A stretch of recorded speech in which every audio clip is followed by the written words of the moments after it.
السلام علیکم ورحمۃ اللہ وبرکاتہ۔ نحمدہ ونصلی علی رسولہ الکریم، اما بعد،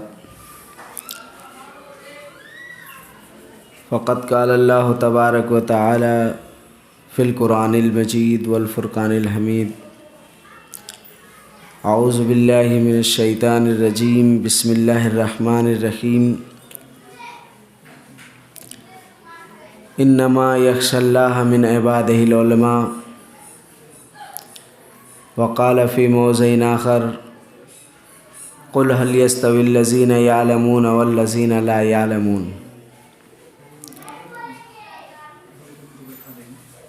ہر طرح کی تعریف، کبریائی اور بڑائی اللہ رب العالمین کے لیے ہے، جو تمام جہانوں کا خالق و مالک، مدبر و منتظم ہے، اور درود و سلام ہو آئے ہوئے تمام انبیاء کرام پر، خصوصیت کے ساتھ آخری نبی محمد عربی صلی اللہ علیہ وسلم پر، جو تمام جہانوں کے لیے رحمت، ہدایت اور بشیر و نذیر بنا کر بھیجے گئے۔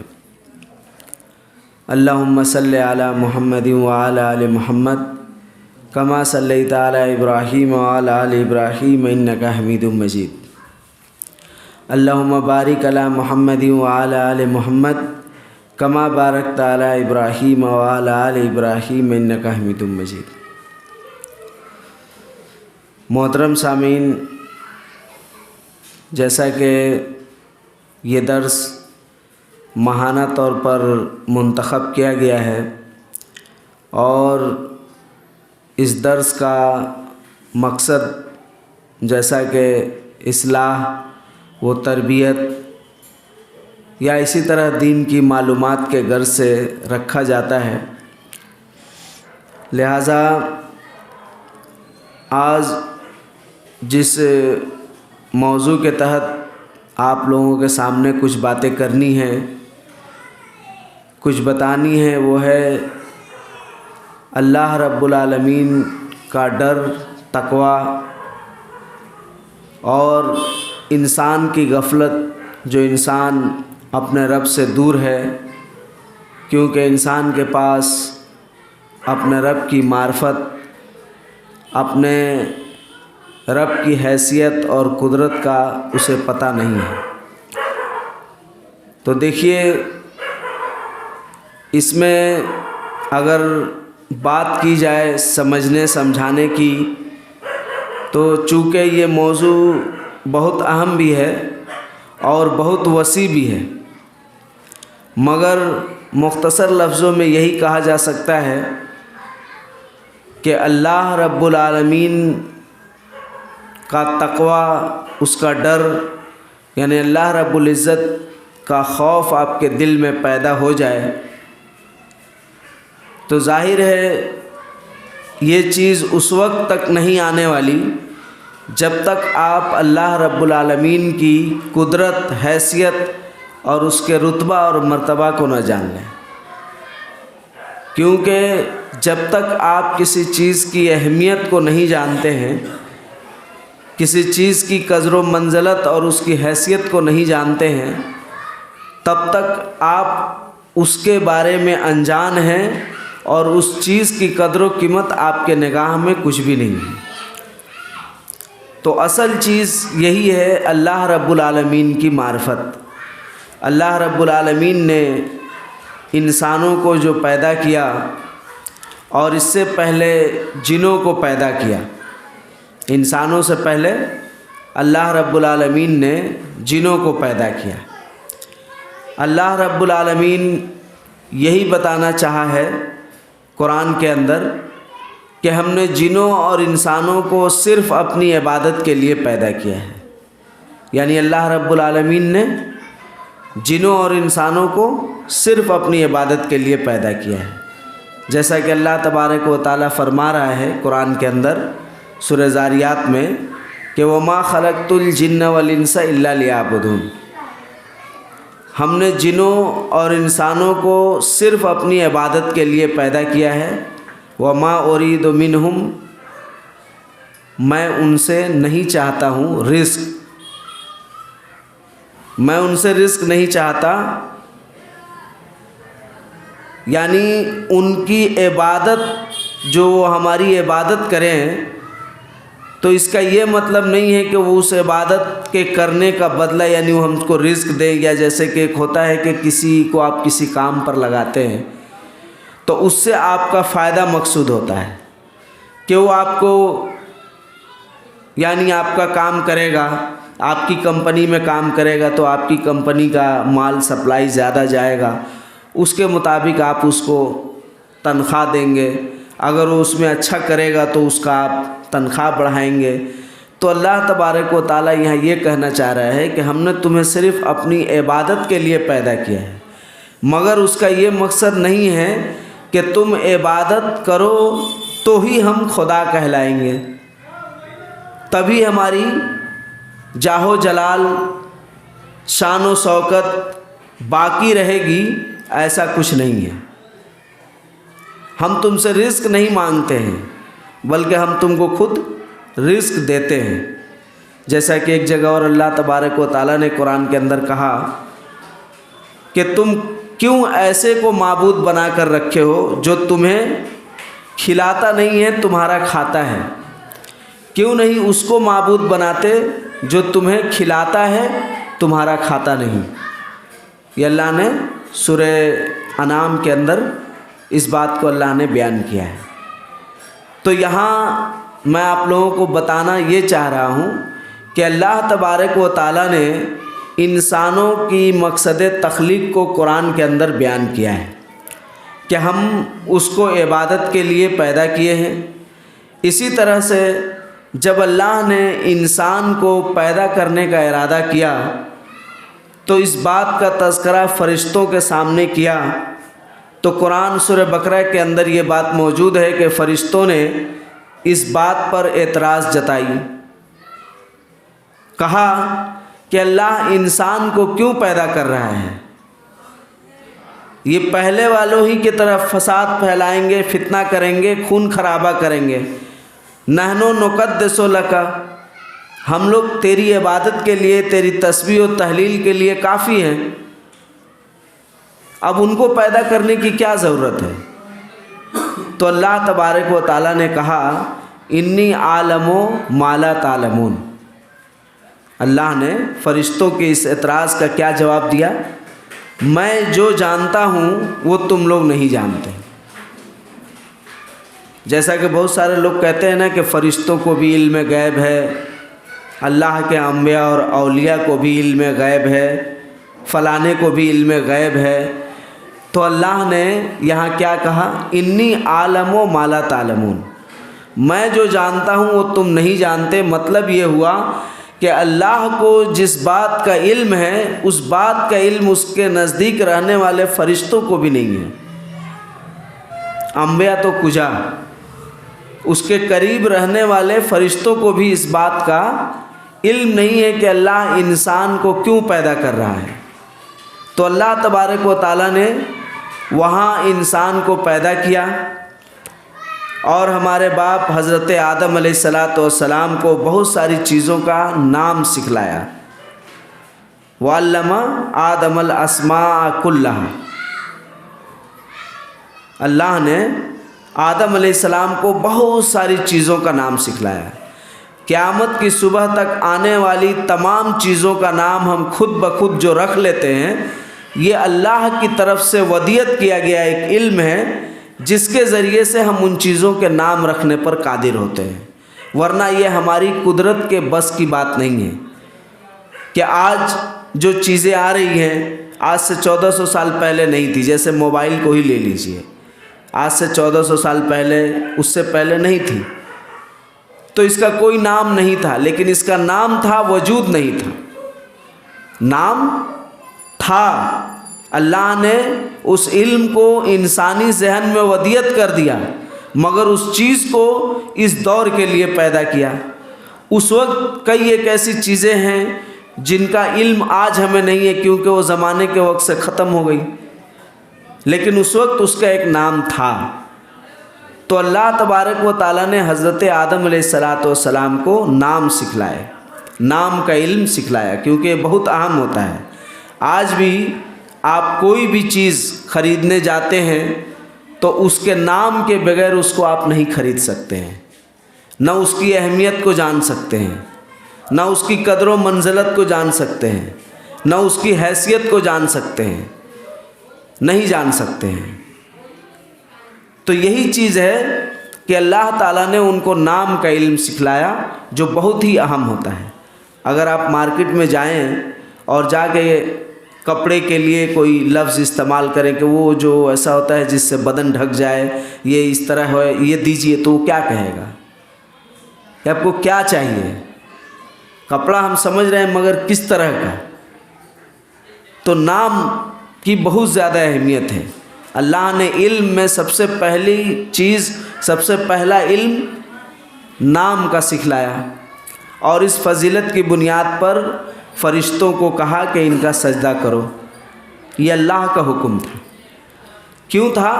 اس لیے کہ اللہ نے اپنی بے شمار مخلوقات میں سب سے افضل، یعنی تمام مخلوقات میں جس کو سب سے زیادہ برتری دی ہے، فضیلت دی ہے، بزرگی عطا کی ہے، وہ کون ہے؟ ابن آدم، انسان ہے۔ یہ انسان ہے۔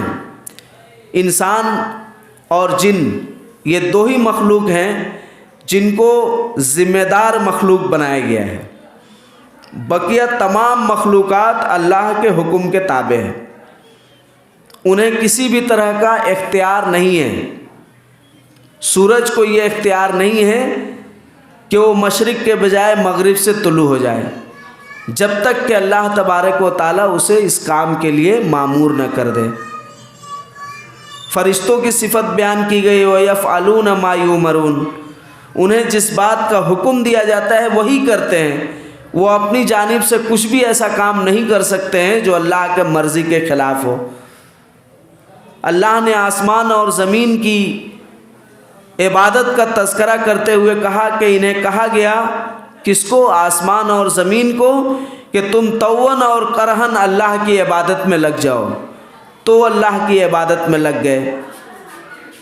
مگر انسان ایسا ہے جس کو اللہ نے ذرہ برابر اختیار دیا، ذرہ برابر اختیار دیا، مگر وہ اختیار بھی اللہ نے اپنے اختیار کے تابع کیا ہے، جس کو لفظ استعانت سے تعبیر کیا جاتا ہے۔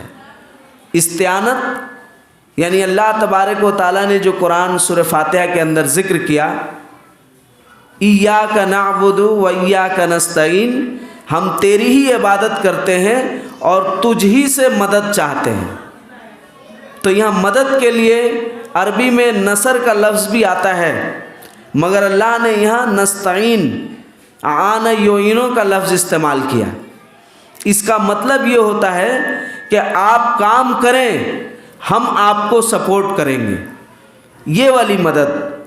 تو یہ مدد کا اختیار بھی اللہ نے لے رکھا ہے، یعنی اللہ کے ذات کا خاصہ ہے۔ ہمارے کام کو کامیاب بنانے کا اختیار اللہ کے پاس ہے۔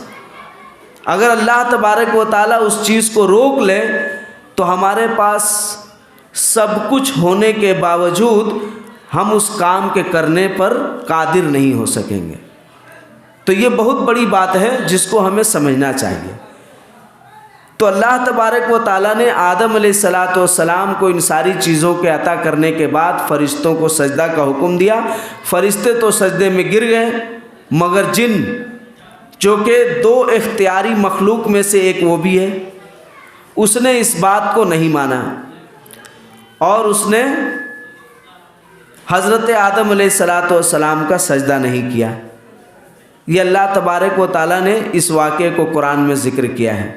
اس واقعے کے ذکر کرنے کا اللہ کا مقصد یہی ہے کہ اللہ بتا رہا ہے کہ انسان ہم نے تمہیں پیدا کیا ہے تاکہ تم اختیاری طور پر اپنے معبود کی عبادت کرو، اور اسی طرح اللہ تبارک و تعالیٰ نے قرآن کے ایک اور مقام پر بیان فرمایا ہے، سورہ اعراف کے اندر، سورہ فاطر میں بھی ہے، اور بھی کئی ایک صورتوں میں بیان فرمایا، جس کا مفہوم یہ ہے کہ اللہ نے آدم علیہ السلام کو پیدا کرنے کے بعد قیامت کی صبح تک جو بھی ان کے نسل سے آنے والے لوگ ہیں ان کو چونٹیوں کی شکل میں جمع کیا، جس کو عالم ارواح کا عہد و میثاق کہا جاتا ہے۔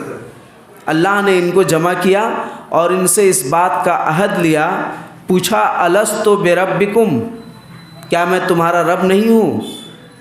تو تمام روحوں نے جواب دیا، اللہ کہہ رہا ہے کہ قالوا بلا شہدنا، ان لوگوں نے کیا کہا؟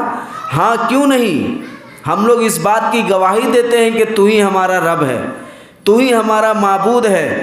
تو اللہ نے کہا ٹھیک ہے، اس بات پر میں گواہ بناتا ہوں 7 آسمان کو 7 زمین کو، تمہارے باپ آدم کو، کہ قیامت کے دن تم آ کر یہ نہ کہنا کہ ہمیں اس بات کا علم نہیں، ہمیں اس بات کی خبر نہیں پہنچی، ہم کو نہیں بتایا گیا، اس لیے ہم گمراہ ہو گئے، ہمارے پاس اس کی کوئی انفارمیشن، کوئی خبر نہیں پہنچی، یہ بات تم قیامت کے دن آ کر نہ کہنا۔ اس لیے میں نے اس بات پر جو تم نے کہا ہے 7 آسمان کو 7 زمین کو اور تمہارے باپ آدم کو گواہ بنا کے رکھتا ہوں، اور ساتھ ہی جب تمہارے درمیان اس عہد و پیمان کی غفلتی آنے لگی، یعنی بھولنے لگو گے، تو ہم اس کی یاد دہانی کے لیے تمہارے درمیان انبیاء کرام کا سلسلہ جاری کریں گے، جو تمہیں اس عہد و پیمان کی یاد دلائیں گے، کتابوں کا سلسلہ شروع کریں گے جن کتابوں کے ذریعے تم اپنی اصلاح کر سکو گے۔ یہ حدیث موجود ہے، مشکات میں بھی ہے، مسند احمد میں اور بھی حدیث کی کتابوں میں آئی ہے کہ اللہ نے یہ بات ابن آدم سے روحانی طور پر، یعنی روح کی شکل میں جمع کر کے ان باتوں کا عہد لے لیا۔ جب ان کا سلسلہ ختم ہو جائے گا تو تمہارے درمیان نیک لوگ جائیں گے جو اللہ کی بشارتیں دیں گے، یعنی نیک صالح لوگ جو متقی کہلائیں گے، جو اللہ کا تقوی اختیار کرنے والے کہلائیں گے، یہ تمہیں اس بات کی طرف یاد دہانی کرائیں گے۔ اللہ نے اس بات کو بیان کرنے کے بعد کہا کہ یہ لوگ جب مشرک قیامت کے دن جائیں گے تو کہیں گے کہ اللہ ہم لوگ شرک نہیں کرتے تھے۔ دوسری بات کیا کہیں گے؟ کہ ہمارے باپ داداؤں نے کیا تو اس کی سزا ہمیں کیوں دیتے ہو؟ یہ 2 بات کہیں گے۔ اب دیکھیے ذرا غور کیجئے، اللہ کہہ رہا ہے کہ یہ 2 بات کہیں گے۔ پہلے تو وہ کہیں گے ہم شرک نہیں کر رہے ہیں، دوسری بات کیا کہیں گے کہ ہم کیے ہیں ٹھیک ہے، لیکن ہمارے باپ دادا کرتے چلے آئے، اس کی وجہ سے ہمیں کیوں عذاب میں گرفتار کیا جا رہا ہے؟ تو یہ بات وہ اس وقت کہیں گے۔ حالانکہ ابھی جب کہا جاتا ہے تو ابھی ان کا کیا جواب ہوتا ہے؟ مشرک، نافرمان یا دیگر کم علم لوگوں کا کہ باپ دادا سے دیکھتے چلے آئے ہیں تو کیسے چھوڑ دیں؟ وہاں کیا کہیں گے کہ باپ دادا کیے تھے، ہم کو کیوں سزا دے رہے ہیں؟ تو یہ معلوم ہونی چاہیے کہ اللہ کے یہاں عذر قابل قبول نہیں ہے، یہ عذر اللہ کے یہاں پیش کریں گے یہ قابل قبول نہیں ہے۔ تو یہ ہے نام کا سکھانا اور ابن آدم انسان کو تمام مخلوقات پر اللہ کا افضل قرار دینا، یعنی اللہ نے انسان کو تمام مخلوق پر افضل قرار دیا۔ تو یہ وہ باتیں ہیں جو عموماً ہم لوگ جانتے ہیں، مگر یہ باتیں ہم کیسے جانتے ہیں؟ اللہ کی کتاب پڑھنے سے، علماء کرام کے بیانات سننے سے، یا اگر ہم اپنے طور پر قرآن پڑھ سکتے ہیں تو پڑھنے سے یہ باتیں جانتے ہیں، تو ہمارے دل میں یہ بات آتی ہے کہ ہاں اس طرح کے معاملات ہوئے ہیں۔ تو کہنے کا یہ مقصد میرا ہے کہ یہ وہی چیز ہے کہ جب تک آپ کسی چیز کی حیثیت کو نہیں جانیں گے تب تک اس کے متعلق آپ کو کچھ پتہ نہیں چلے گا۔ تو اللہ تبارک و تعالیٰ کی حیثیت کو سمجھیے، اللہ تبارک و تعالیٰ کی حیثیت کو، رتبے اور مرتبے کو سمجھیے۔ اب اس کے لیے آپ کیا کر سکتے ہیں؟ ہمارے پاس اللہ کی آخری کتاب موجود ہے، اللہ کی خشیت، اللہ کا ڈر، اللہ کا تقوی کیسے پیدا ہو۔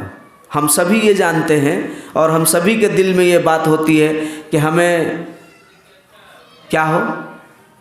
اللہ کا ڈر پیدا ہو، ہمارے دل میں اللہ کا ڈر پیدا ہو، ہمارے معاشرے میں اللہ کا ڈر پیدا ہو، ہم مسلمان اللہ سے ڈریں، کتاب و سنت کے احکام پر پوری طرح سے عمل کریں۔ تو اس صورت میں صرف کسی بات کا بتا دینا، کتاب اور سنت کو بیان کر دینا اتنا کافی نہیں ہوتا ہے، بلکہ اس کے ساتھ ساتھ ہمیں ورک کرنا پڑے گا، محنت جس کو کہتے ہیں محنت کرنی پڑے گی، یعنی خود سے اس کام کو کرنا پڑے گا۔ اب خود سے اس کام کو کرنے کے لیے ہمارے پاس کیا تھیوری ہے، کیا سجیشن دیا گیا ہے، کس طرح بتایا گیا ہے کہ جس کام کو ہم کریں تو ہمارے دل میں اللہ کا خوف اور تقوی پیدا ہو،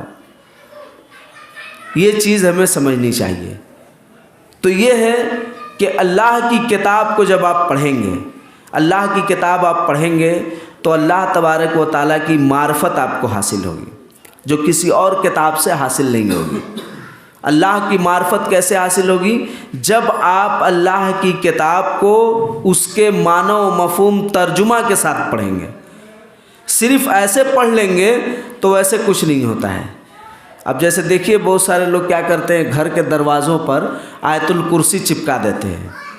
ٹھیک ہے، اچھی بات ہے، آیت الکرسی چپکا دیے، مگر وہ اس کو پڑھنا بھی نہیں جانتے، اس کا معنی و مفہوم بھی نہیں جانتے۔ اس کا فائدہ کیا ہوا؟ اگر آپ کی طبیعت خراب ہے، آپ بیمار ہیں، آپ ڈاکٹر کے پاس جا رہے ہیں، ڈاکٹر آپ کو کہہ رہا ہے کہ یہ ساری چیزیں سے آپ احتیاط کیجئے اور یہ دوا ہے، اس کو کھائیے۔ آپ آ کر ان ساری چیزوں سے صرف احتیاط کہہ رہے ہیں، کر نہیں رہے ہیں، کہہ رہے ہیں، اور دوا کو جو ہے گلے میں لٹکا لیے ہیں یا پھر الماری میں رکھ دیے ہیں، تو آپ کی بیماری ختم ہوگی؟ نہیں ہوگی۔ تو ہماری حالت ہم مسلمانوں کی اسی طرح کی ہو گئی ہے، ایسے مریض کی جو چاہتا ہے کہ دوا کھائے بغیر دوا کو سجا کر شفا حاصل کر لیں۔ جیسے کہ ایک طوطے کے مالک نے اس کو سکھلا دیا کہ دیکھو شکاری آئے گا، دانہ ڈالے گا، لپ چپ کے پھنسنا نہیں۔ یہ وہ سیکھ لیا، بولنے لگا، شکاری آئے گا، دانہ ڈالے گا، لپ چپ کے پھنسنا نہیں۔ کہتا رہا، ایک دن شکاری آیا، دانہ ڈالا، وہ لپ چپ کے پھنس گیا، شکاری اس کو لے جا کر بیچ دیا، اور وہ وہی پڑھتا رہا، شکاری آئے گا، دانہ ڈالے گا، لپ چپ کے پھنسنا نہیں، کیونکہ اس کے مالک نے اس کو بتایا تھا، یہی سکھلایا تھا، مگر اس کو پریکٹیکل کر کے نہیں دکھلایا تھا کہ شکاری کیسے آئے گا، کیسے دانہ ڈالے گا، کیسے تم لپ چپ کے پھنس جاؤ گے، یہ اس کو نہیں سکھلایا تھا، بس صرف پاٹھ کرا دیا تھا، پڑھوا دیا تھا۔ تو آج ہمارے مدارس میں قرآن جو ایسی کتاب تھی جو انسانوں کو زندہ کرنے آئی، ان کی اصلاح کرنے آئی، ان کے درمیان اللہ کی قدر و قیمت اور منزلت کو اجاگر کرنے آئی، اللہ کا ڈر اور خوف پیدا کرنے کے لیے جو کتاب آئی، اس کتاب کو ہم نے رسماً پڑھنا شروع کر دیا ہے۔ جیسے پڑھنے کا حق تھا اس کو ہم نے چھوڑ دیا۔ تو جب ہم نے چھوڑ دیا تو اللہ کی معرفت، اب اللہ کے رسول صلی اللہ علیہ وسلم کہہ رہے ہیں کہ جو اللہ کے 99 ناموں کو، اللہ کے ایک کم 100 نام ہیں، ان 100 ناموں کو جو اچھی طرح یاد کر لے اور ان کے مطابق اپنا عقیدہ بنا لے تو اس کو جنت میں جانے سے کوئی چیز نہیں روک سکتی ہے۔ صحیح بخاری اور بھی حدیث کی کتابوں میں حدیث آئی ہے۔ تو اللہ کے رسول صلی اللہ علیہ وسلم کیا کہہ رہے ہیں کہ اللہ کے ایک کم 100 نام ہیں۔ دیکھیے یہاں بھی نام کی اہمیت اور قدر و منزلت واضح کی گئی ہے۔ اللہ نے قرآن میں یہ بھی کہا کہ الا اسماء الحسنى، یعنی اللہ کے جتنے بھی نام ہیں وہ سب حسنہ ہیں، حسنہ نہیں ہے۔ حسنہ مطلب ہوتا ہے اچھا، اور حسنہ مطلب ہوتا ہے کہ اتنا اچھا کہ جس کا گمان ہمارے وہم و گمان میں نہ آئے، جس کا اندازہ ہم نہیں لگا سکتے ہیں۔ یہ مبالغہ کا صیغہ ہے، یعنی اتنا زیادہ اچھا کہ اس کی اچھائی کو ہم بیان کرنے سے قاصر ہیں۔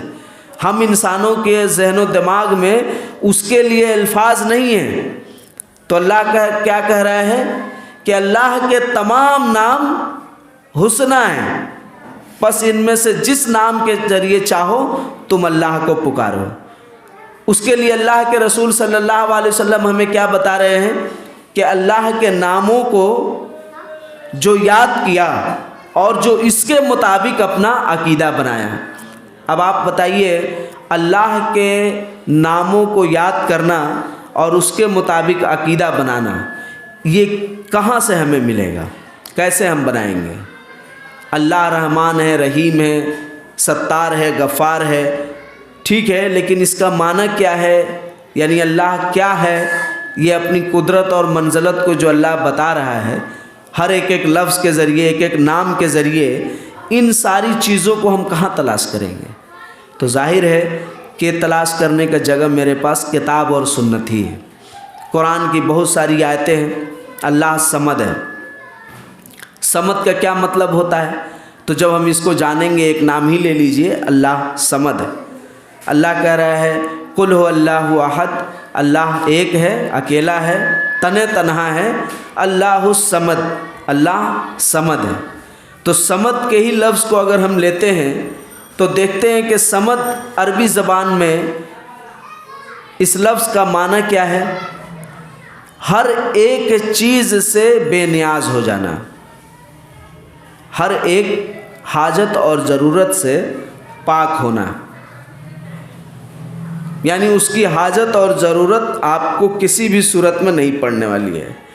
ہر ایک حاجت و ضرورت، جیسے حاجت و ضرورت میں کیا ہے؟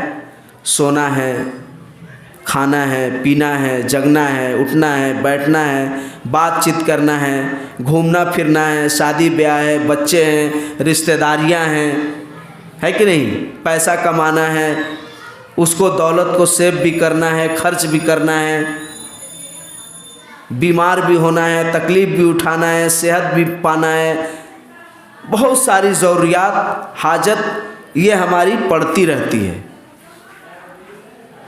اللہ کیا ہے؟ صمد ہے۔ صمد یعنی ان تمام حوائج اور ضروریات سے پاک ہے۔ کیسے پاک ہے؟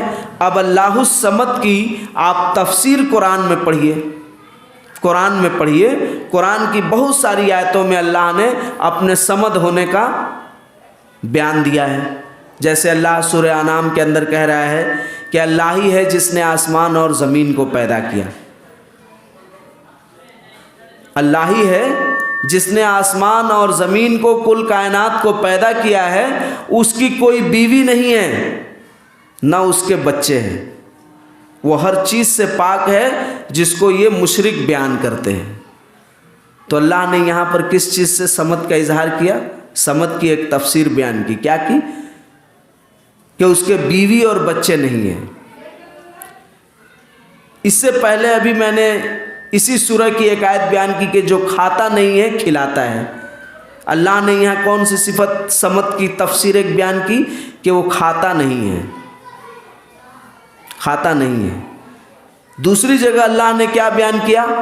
سورہ حج کے اندر کہا کہ میں نے جتنے بھی دنیا میں ذی روح پیدا کیا ہے، ان میں سے کسی کا جسم ایسا نہیں ہے جو کھائے بغیر رہ جائے۔ یعنی ہر ایک کو کھانے کی ضرورت پڑتی ہے، چاہے وہ جو کھائے، گھاس پھوس کھائے، جو کھائے، کیڑا مکوڑا کھائے، کھانا کھائے، چاول کھائے، گوشت کھائے، کچھ بھی کھائے، اس کو کھانے کی ضرورت پڑتی ہے۔ اور یہ بات اللہ نے سورہ انبیاء میں بھی کہی ہے کہ کچھ لوگوں کا عقیدہ تھا کہ انبیاء ایسا ہونا چاہیے جو نہ کھائے، جس کے نہ بیوی بچے ہوں، تو اللہ نے اس کا بھی جواب دیا کہ ان میں سے کوئی بھی زندہ نہیں رہا، سب کھانے پینے والے، بازاروں میں چلنے والے، بیوی اور بچے والے ہیں۔ اللہ کی ذات ایسی نہیں ہے۔ اللہ الصمد وہ کیسا ہے؟ اس کی بیوی نہیں ہے، اس کے بچے بھی نہیں ہیں۔ آپ کہتے ہو کہ کوئی آدمی بہت بڑا کام کرتا ہے تو تھک جاتا ہے، تھک جاتا ہے تو آرام کرتا ہے۔ اللہ نے جو کہا کہ ہم نے 6 دن میں آسمان اور زمین کو پیدا کیا، ٹھیک ہے، مگر ہفتے کے دن کتنے ہیں؟ ہفتے کے دن کتنے ہیں؟ 7 ہیں۔ اللہ قرآن میں 6 کا ہی ثبوت دے رہا ہے، 7واں دن کہاں ہے؟ تو 7واں دن کہاں ہے؟ تو اللہ کے آرام کرنے کا دن ہے۔ 7واں دن کیا ہے؟ اللہ کے آرام کرنے کا۔ چونکہ اللہ نے 6 دن میں آسمان اور زمین کو پیدا کیا تو 7واں دن اس نے آرام کیا۔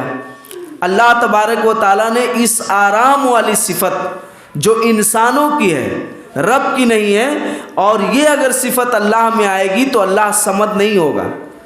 تو اللہ اس تفسیر کو بھی بیان کیا سورہ کاف کے اندر، کہا کہ ہم نے آسمان اور زمین کو 6 دنوں میں پیدا کیا، وَمَا مَسَّنَا مِن لُغُوب، ہمیں کسی تھکان نے نہیں چھوا، یعنی ہم تھکے ہو کے نہیں، ہم نے 6 دن میں اس کام کو کمپلیٹ کر دیا۔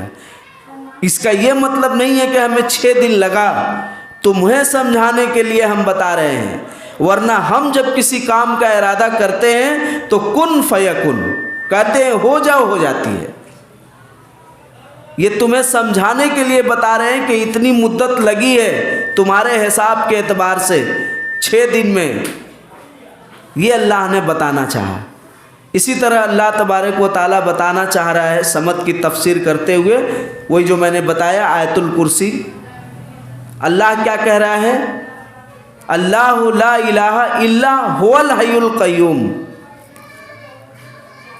ہمیں اگر اپنے پاؤں پر کھڑا ہونا ہے تو ہم کیا کریں گے؟ محنت کریں گے، کمائیں گے، نوکری ڈھونڈیں گے، پڑھیں گے، لکھیں گے، بچے سے جوان ہوں گے، جوان سے ادھیڑ ہوں گے، ادھیڑ سے بوڑھے عمر تک جائیں گے، بہت ساری ضروریات کو جمع کریں گے، تب جا کے ہم اپنے آپ پر کھڑے ہو سکیں گے، اسٹیبلش ہو سکیں گے۔ اللہ کیا کہہ رہا ہے؟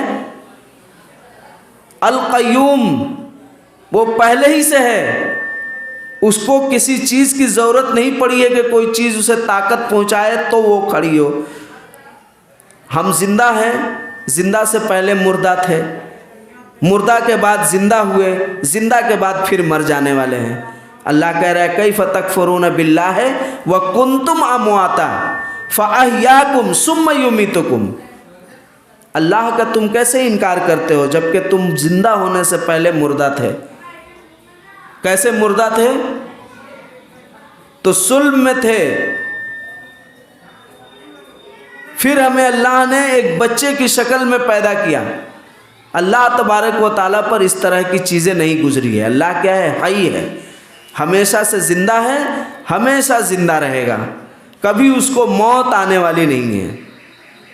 اللہ کے رسول صلی اللہ علیہ وسلم نے اپنی امت کو ایک دعا بھی سکھلائی ہے جس میں ہے کہ وہ اللہ سے دعا کر رہے ہیں، اور اس میں ہے کہ اللہ تو حی ہے، مرنے والا نہیں، حالانکہ جن اور انس مر جانے والے ہیں، اس کے اندر یہ الفاظ ہیں۔ تو یہ اللہ کی صمد کی تفسیر ہم سمجھ رہے ہیں۔ اسی طرح اللہ تبارک و تعالیٰ ایک مقام پر اسی آیت الکرسی میں فرما رہا ہے لا تاخذہ سنۃ ولا نوم، لا تاخذہ سنۃ ولا نوم۔ نوم آخری مرحلے کو کہا جاتا ہے، نیند کی جو آخری مرحلہ ہوتی ہے جس میں انسان ایک دم سو جاتا ہے، وہ کسی طرح سے اٹھتا نہیں ہے، اس کے اندر طاقت نہیں ہوتی ہے، سو جانا جس کو ہم کہتے ہیں۔ مگر سینہ کہتے ہیں اس کے ایک دم اول مرحلے کو، جس میں اس کی آنکھ جھپکتی ہے، تھوڑا ہوش ہوتا ہے کہ کہاں ہے، کہاں لیٹا ہے، کہاں بیٹھا ہے، چلو ہم سو جاتے ہیں، آنکھ جھپک رہی ہے۔ یہ والے حالت کو کیا کہا جاتا ہے؟ جس کو ہم لوگ عام لفظوں میں کہتے ہیں اونگ آ رہی ہے، نیند آ رہی ہے۔ اللہ کہہ رہا ہے لا تاخذہ سنۃ ولا نوم۔ اللہ کو نیند تو درکنار، اس کو اونگ تک نہیں آتی، اس کو اونگ بھی نہیں آتی ہے۔ نیند تو بہت بڑی بات ہو گئی، اللہ سوتا نہیں ہے۔ جیسے دیگر معبودان باطلہ سوتے ہیں، دیگر معبودان باطلہ کھاتے ہیں، پیتے ہیں، ان کے ایک آرام کرنے کا وقت بھی ہوتا ہے، جیسا کہ اہل جاہلیت بیان کرتے تھے کہ اس وقت معبد خانے میں نہیں آ سکتے، اس وقت نہیں آ سکتے، اس وقت نہیں آ سکتے۔ کیوں؟ اس لیے کہ یہ وقت خداؤں کے آرام کا وقت ہے۔ ہمارا رب ایسا ہے جو کسی صورت میں آرام نہیں کرتا ہے، ہر وقت اپنے بندوں کو اپنے پاس بلانا چاہتا ہے، ان کو قریب کرنا چاہتا ہے، ان کو یہ بتانا چاہتا ہے کہ تمہارے رب نے تمہیں عبادت کے لیے پیدا کیا، جتنا زیادہ ہو سکے اپنے مختصر وقت کو اللہ کی عبادت میں لگا کر اللہ کا خشیت اور قربت حاصل کر لو۔ بلکہ وہ تو یہ کرتا ہے کہ جب ہم سب سو جاتے ہیں اپنے رب کو بھول کر، تو وہ آسمان دنیا پر آ کر آواز لگاتا ہے۔ تو یہ ہے ہمارا رب، ہمارا خدا، ہمارا اللہ، جو دنیا کائنات کے کسی معبود کے اندر یہ صفت نہیں ہے۔ وہ سب جھوٹے ہیں۔ کیا ہے؟ الا اسماء سمیتموها، یہ سب نام ہیں۔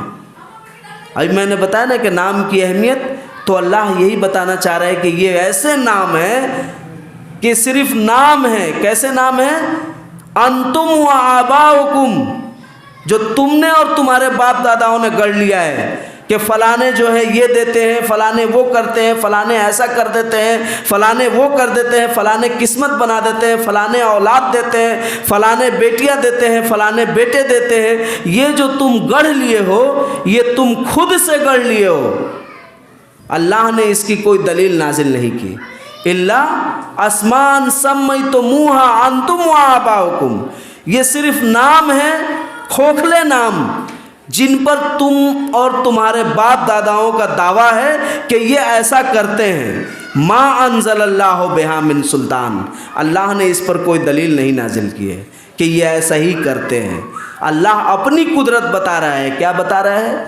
کہہ رہا ہے کہ اللہ جسے چاہتا ہے بیٹا دیتا ہے، جسے چاہتا ہے بیٹیاں ہی بیٹیاں دیتا ہے، جسے چاہتا ہے بیٹا اور بیٹی دونوں ملا کر دیتا ہے، اور جسے چاہتا ہے باز بنا دیتا ہے، کچھ نہیں دیتا۔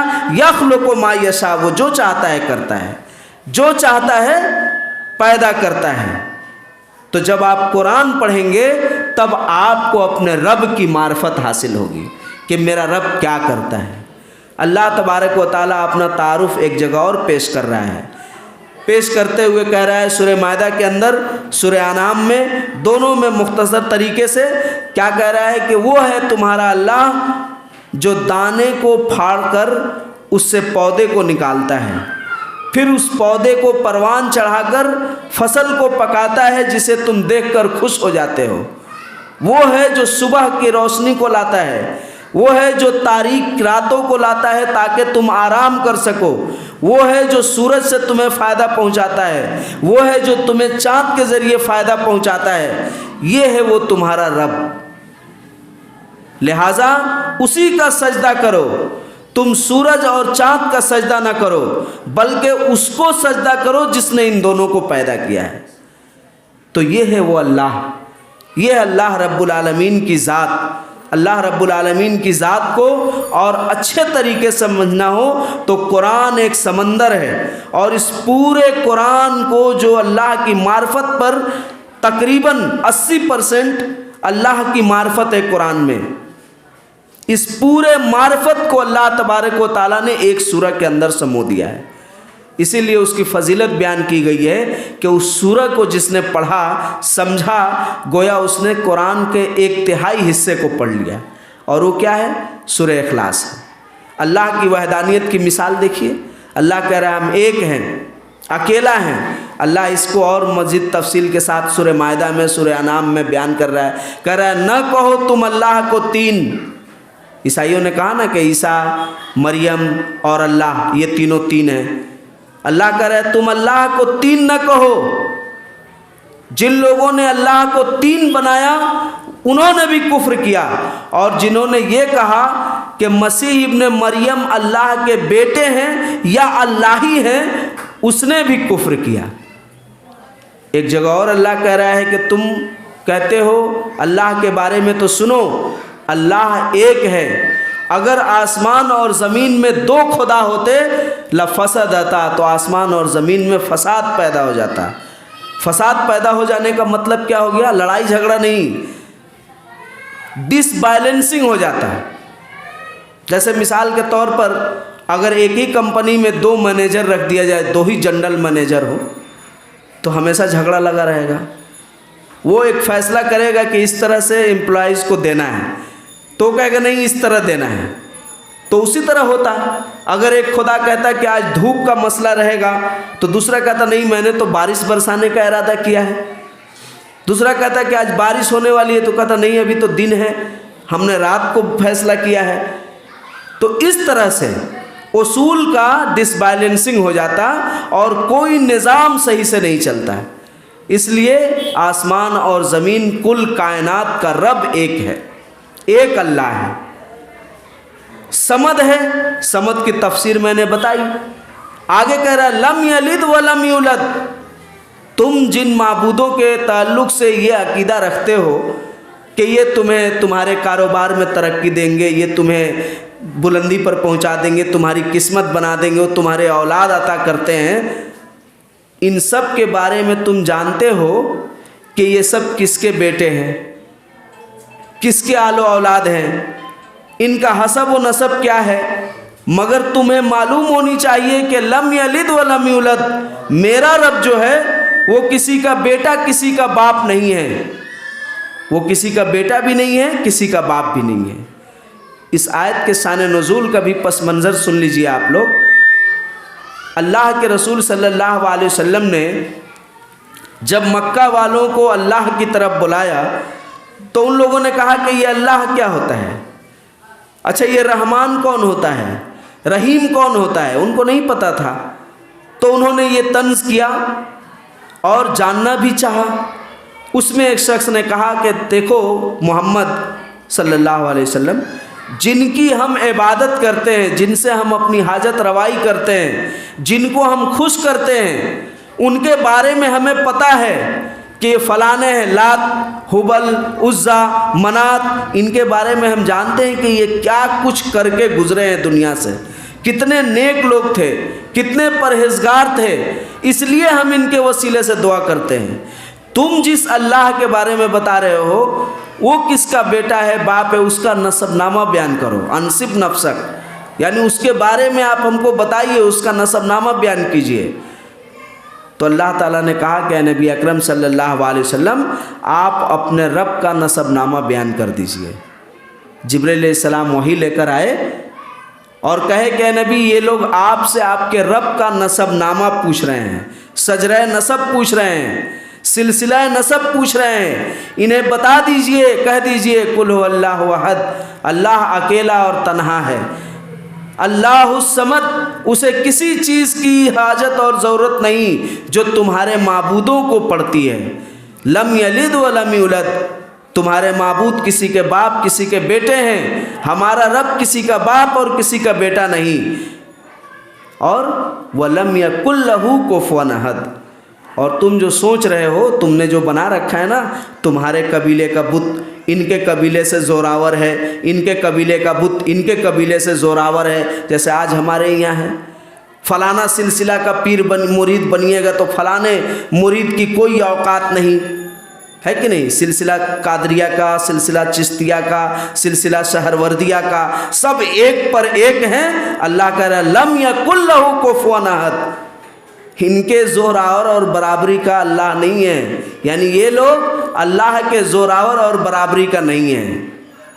اللہ کی جو طاقت ہے، اللہ کا جو حیثیت ہے، اللہ کا جو رتبہ اور مرتبہ ہے، ان میں سے کوئی اس لیول کا نہیں ہے. یہی ہے میرے رب کا نسب نامہ، یہ ہے اللہ کی معرفت.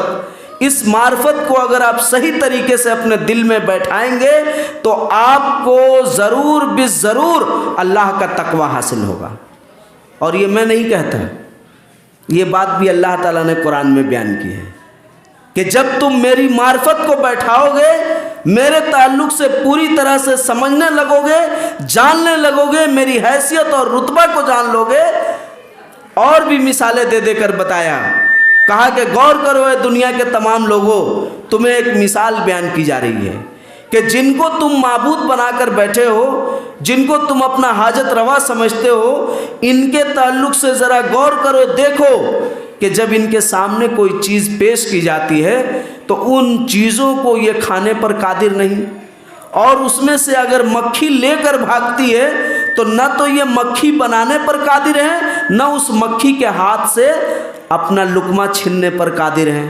ضعف الطالب والمطلوب، کیا ہی دونوں کمزور ہیں، جو مانگ رہا ہے ان سے وہ بھی کمزور ہے، اور جو دینے والا بنا بیٹھا ہے وہ بھی کمزور ہے، دونوں ہی کمزور ہیں۔